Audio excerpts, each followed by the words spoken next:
il a souvent une histoire chaotique. Donc c'était pas le titre de départ, c'était pas le titre de travail du livre. Il s'appelait le Saint-Esprit, avec, voilà, comme ça on avait 3 initiales, le L, le S et le D. Et voilà, puis finalement, sur la fin, j'ai voulu changer parce que je trouvais que le titre fonctionnait moins bien, parce qu'à l'oreille, on n'entendait pas le jeu.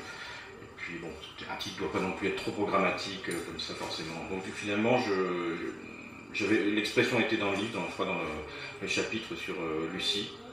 Et voilà, après, souvent c'est le titre qui sort de lui-même du texte. Il se passe quelque chose, et je cherchais, et comme souvent un écrivain, il relit son texte en disant le titre est peut-être caché. Et je ne sais pas pourquoi, voilà, cette expression tous les diamants du ciel s'est imposée comme un titre possible. Et en plus, voilà, j'avais également les lettres LSD qui étaient dans l'ordre dans le texte, donc comme ça je m'y retrouvais. Par exemple, sur le retour du titre, moi ce que j'aime bien, c'est que donc il joue ce que j'appelle comme une ritournelle, mais pour indiquer aussi qu'il y en a d'autres dans le texte. Et donc ça indique, s'il y a un retour des choses, regardez, il y a peut-être d'autres retours des choses. Donc il y a des choses qui reviennent, comme le langage souvent dérange, LSD, comme c'est toute autre chose. Voilà, donc c'est aussi une façon que le livre se structure par rapport à des refrains, en fait. Mais un refrain un peu littéraire, il change de fonction à chaque fois, il ne joue pas de la même façon. En fait, la construction du livre s'est faite justement par cette découverte d'un crypto-psychédélisme existant en 50, en se disant, essayons de le suivre, essayons de voir comment il évolue, parce que ça va nous dire des choses sur simplement la façon de voir, la façon de percevoir au niveau des sens. Ça va nous dire des choses au niveau de comment certaines substances voyagent d'un pays à un autre, comment elles sont exportées, importées, achetées, vendues, comment elles sont manipulées, comment quelque chose qui a une arme psychologique peut devenir un instrument entre guillemets de libération, ou en tout cas de déblocage mental. Donc à partir de là, une fois qu'on travaille sur cette matière, le LSD servait on va dire tout simplement de fil rouge. Alors après c'est un fil vibratoire, parce que c'est pas un livre sur le LSD. C'est pas non plus un livre sur la drogue, c'est pas... Pour moi, ce qui est intéressant, c'est que le lecteur ait l'impression, au bout d'un moment, que c'était le livre qui avait pris du LSD. C'est pas l'auteur qui en a pris et qui se met à écrire ça, je pense que c'est pas vraiment possible. C'est pas au lecteur de le lire dans un état second, c'est juste le livre qui lui-même fonctionne comme s'il était au LSD, c'est-à-dire qu'il déforme toutes les perspectives. Il a l'air de dire des choses aberrantes, mais on se dit, mais en fait elles sont vraies, si on cherche un peu. Il a l'air de dire des choses tout à fait vraies, mais qui paraissent aberrantes. Enfin, il y a le même phénomène que du LSD, qui déforme les perspectives, qui renverse, qui fait apparaître des choses, des visions, avec cette idée que c'est plus que de l'hallucination, c'est de l'hallucination. C'est-à-dire que le patient, le sujet, enfin, se rend compte qu'il a une hallucination. C'est pas comme si vous êtes juste sujet et vous êtes une pure victime. Vous vous rendez compte que vous voyez un tigre et que c'est pas normal, qu'il n'y a pas de tigre dans cette tapisserie. Et donc ça dit beaucoup de choses sur la façon de comprendre l'histoire. C'est-à-dire vous subissez des choses, mais à la fois vous savez que vous les subissez, vous savez que vous voyez des déformations. Et c'est toujours un peu le même problème qui était dans Cosmos, c'est jusqu'à quel point l'individu subit et peut intervenir. Alors parfois j'entends dire que j'ai une vision comme si l'individu était... un pur esclave, il ne fait que subir, et dans Cosmos, les personnages étaient vraiment des jouets. À la fois, je pense que, concrètement, c'est vrai, l'individu n'est que manipulé en permanence. Il n'arrive à interagir, on va dire, avec l'histoire que lorsqu'il, soit quand il est une pure individualité, c'est-à-dire qu'il est un dictateur, en gros, soit quand il s'inscrit dans un champ collectif, c'est des banalités. Mais globalement, effectivement, on ne fait que subir. Maintenant, il y a une façon de subir qui peut être plus ou moins active, plus ou moins marginale, et chercher d'autres lignes de fuite. En fait, moi, ce qui m'intéressait dans le livre, c'est qu'on allait passer de... C'est pas une description, pour faire vite, disons une description de la France, ou d'un village, d'une ville des années 50, à un Paris post-68 ans. Donc on a deux époques, on va laisser en plus une espèce de gap, de hiatus entre les deux. Il fait y avoir des changements, et tout ça était important parce que c'était pour aussi montrer l'histoire du LSD. Elle raconte ça aussi. Elle raconte une drogue qui n'existe au début on va dire, pharmaceutique, médical, un but psychiatrique. Puis ça change très vite et ça devient une arme psychologique. Et après, en revanche, il faut attendre quand même de 50 à 68-69 pour qu'en tout cas aux États-Unis, le LSD devienne quelque chose qui appartient à la jeunesse hippie, avec la population de San Francisco qui se multiplie comme ça, et les gens qui en prennent ouvertement.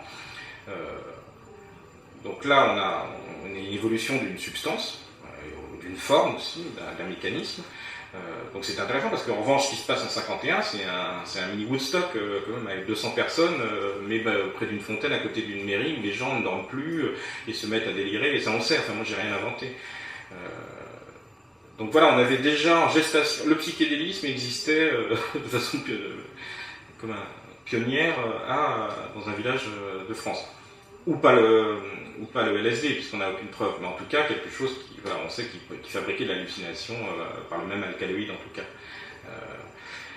Donc ça, on a deux parties, on a deux France, on a deux moments. Donc Antoine est plus dépositaire effectivement de quelque chose qui est de l'ordre du 19e et derrière effectivement de Flaubert. Enfin, c'est pas une réécriture de la Tentation de Saint-Antoine, mais moi je l'ai vraiment relu et j'ai essayé de jouer là-dessus, parce que si on lit la Tentation de Saint-Antoine de Flaubert, c'est quand même enfin bon, on sent que Flaubert avait essayé certaines substances, c'est clair.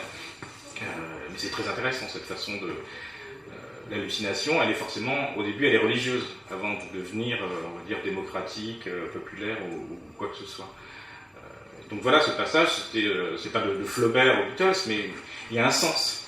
Alors peut-être que Flaubert était pop un peu avant l'heure. Hein, ces chansons-là qui sont pas voilà, des grandes constructions musicales, pop ou rock, sont aussi importantes parce qu'elles déterminent des moments de la vie des gens. Enfin, les gens se construisent. Maintenant, on le fait de façon velléitaire. Hein, on se choisit les propres chansons, mais à l'époque, on les subissait beaucoup plus par les lieux où on les entend dans les cafés, des choses comme ça. Et on sait très bien que ces chansons-là, elles s'inscrivent comme ça, comme dans une ADN. Hein. C'est un petit moment et elles ont pour fonction de retenir, voilà ce que Deleuze aurait appelé l'échéité, quoi. C'est des coordonnées différentes qui composent le moment. Et donc la question de leur mièvrerie, de leur qualité ne se pose pas. Elles entrent, voilà. Et on ne peut pas construire non plus un personnage avec ses émotions si on gomme tout. C'est-à-dire qu'on est mièvre, on est sentimental, on peut être tout. Enfin, et dans les moments, c'est comme ça que ça se vit. Et en plus, moi, je trouve que c'est une très belle chanson et que voilà, les paroles avaient sens parce qu'il y avait quelque chose aussi de vertigineux. Il y a des motifs qui reviennent, comme voilà, ce qui tourne. Donc tout peut faire sens, mais en plus, un écrivain ne le fait pas non plus de façon forcément volontaire. Enfin, je réfléchis pas 2 heures avant de me dire je vais mettre cette chanson ou je vais mettre tel motif. Parce que si on a travaillé suffisamment en amont, le livre fabrique lui-même. Il choisit lui-même presque les formes ou les métaphores qui vont pouvoir fonctionner. C'est ça qui est passionnant quand on écrit un livre, c'est qu'on n'est pas, on parlait de contrôle, on n'est pas là à se dire alors voilà, je vais mettre un œuf parce que je veux qu'il y ait des circularités, je vais mettre je sais pas, une spirale pour ceci. C'est que au bout d'un moment dans l'écriture, enfin ça va, ça vient, il y a un flow et le langage est construit un peu comme un inconscient, comme dirait l'autre. Donc de toute façon il repère les motifs, il sait les placer. Et ce qui est bien, c'est qu'il sait les placer des fois de façon discrète ou même à l'insu de l'écrivain, quoi. Moi souvent on me fait remarquer des choses, dire oui j'avais pas fait attention parce que c'est pas que le livre s'écrit lui-même, mais il faut quand même qu'il s'écrive un peu lui-même. Il faut qu'il aille au devant et contre un peu justement ce contrôle. Si on contrôle tout et qu'on ne lâche pas prise, il n'y a pas de flux de langage, donc il se passe moins de choses. Alors cette question de la cohérence du tout et de la cohérence de chaque partie par rapport au tout, c'est toujours intéressant parce que il faut qu'elle existe, mais ce que je disais de façon organique, de façon turbulente. Parce que sinon le livre se dirigerait vers de l'interprétation, vers une interprétation, et donc il aurait à la limite un message, chose comme ça. Là il faut juste que ça fonctionne, et que peut-être le lecteur voit des choses, et aussi qu'il n'en voit pas. Donc il y a une façon de tisser dans le livre des petits signes, des petits relais qui s'allumeront que plus tard, ou peut-être des fois qu'il y a une deuxième lecture. Pour dire voilà, tout est là de toute façon. Alors, par exemple, si on prend la figure christique de Saint-Antoine, le problème de la lecture, c'est toujours une question de compétence. Qu'est-ce que c'est le lecteur? Qu'est-ce qu'il a déjà lu? Qu'est-ce qu'il n'a pas lu? Bon, même s'il n'a pas lu, il peut savoir que la littérature est quelque chose qui joue avec la littérature, avec des choses déjà écrites, on n'écrit pas comme ça à blanc. Donc voilà, il peut connaître Saint-Antoine, il peut savoir que Flaubert a écrit Une tentation de Saint-Antoine, et ça peut lui donner d'autres grilles, mais ça ne va pas lui ouvrir le livre, parce que le livre n'est pas un paquet cadeau. Donc il y a des choses comme ça qui apparaissent. Il peut calculer l'âge d'Antoine, il peut voir qu'à la fin du livre il a 33 ans, enfin, mais ça ce sont c'est comme des petites lumières, hein. On ne peut pas avoir le sapin qui s'éclaire comme ça, parce que de toute façon on sait très bien que le lecteur n'aura pas cette vision globale. Il ne va pas relire le livre non plus 10 fois et s'amuser à le faire fonctionner.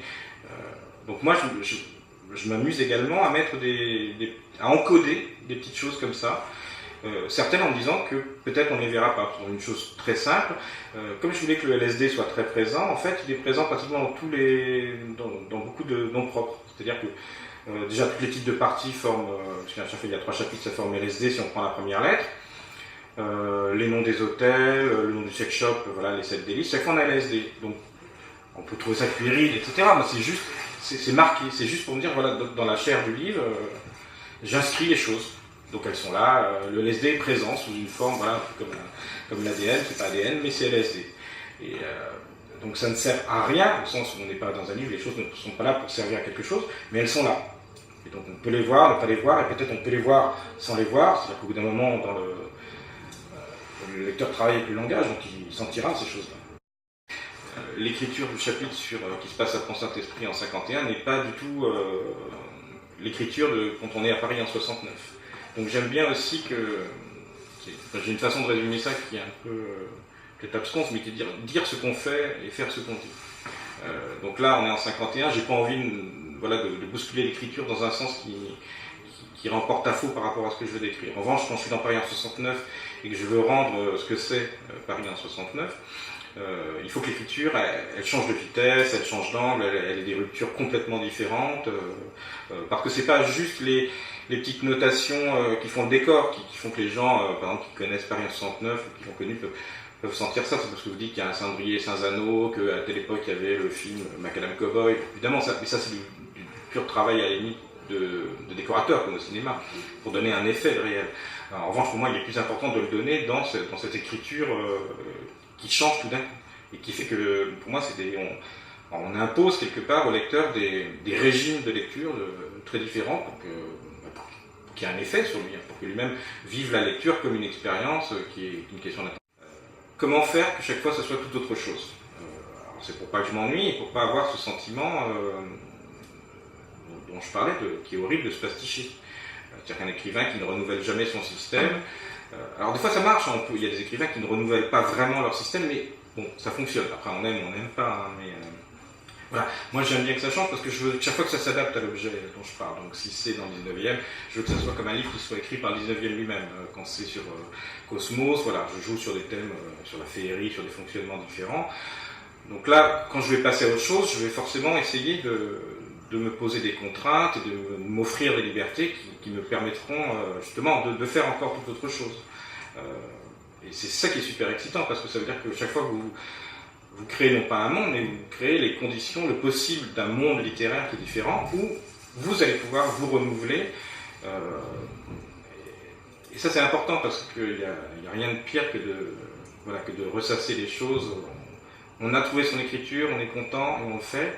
Et sauf qu'il y a ce moment où on peut se voir en train d'écrire et se dire tiens, là je suis en train de faire du Claro, je suis en train de faire quelque chose, je sais que je sais le faire, je sais que voilà, si je décris cette chose, je vais le faire de cette façon, j'ai déjà les moyens. Alors je préfère que ce que je vais aborder m'oblige à décentrer plein de choses et à aller ailleurs. Après, des fois ça peut prendre 7 ans, des fois ça peut prendre 2 ans, enfin c'est jamais gagné, puisque de toute façon moi je pars du principe que le projet d'écriture, c'est quelque chose qui a à voir avec l'échec. On n'est pas dans la réussite, c'est pour ça que c'est complètement antinomique à toutes ces idées de défis, de challenge, de réussite, enfin tout ce que colporte la société. Au contraire, l'écriture, elle est forte parce qu'elle est là-dedans, elle est dans la défaite. C'est-à-dire que le livre que vous écrivez, c'est jamais le livre que vous vouliez faire. Après, il y a des gens qui travaillent plus ou moins en amont, qui ont un plan, mais globalement, on le sait, c'est pas le livre qu'on voulait écrire. Il devient autre chose. Donc le projet initial échoue quelque part, quelque chose se passe, mais qui n'est pas de l'ordre de la réussite, qui est quelque chose d'autre chose. Et en plus, l'écrivain a une vision de son livre qui n'est pas du tout celle du lecteur. C'est-à-dire qu'en général, on ne voit que ses défauts et que ce qu'on n'a pas réussi à faire. Mais c'est ce qui permet d'aller vers l'avant. Mais ça, c'est beau. C'est-à-dire que c'est la notion d'échec, elle n'est pas au sens social ou de management. Elle est, la notion de ce que disait Beckett. Échouer mieux, ou autrement, ou à une vitesse différente. Mais, parce que échouer, c'est aussi débarquer sur une plage, hein, se laisser aller, arriver. Enfin bon, il y a pas, c'est pas une chute, c'est autre chose. Mediapart.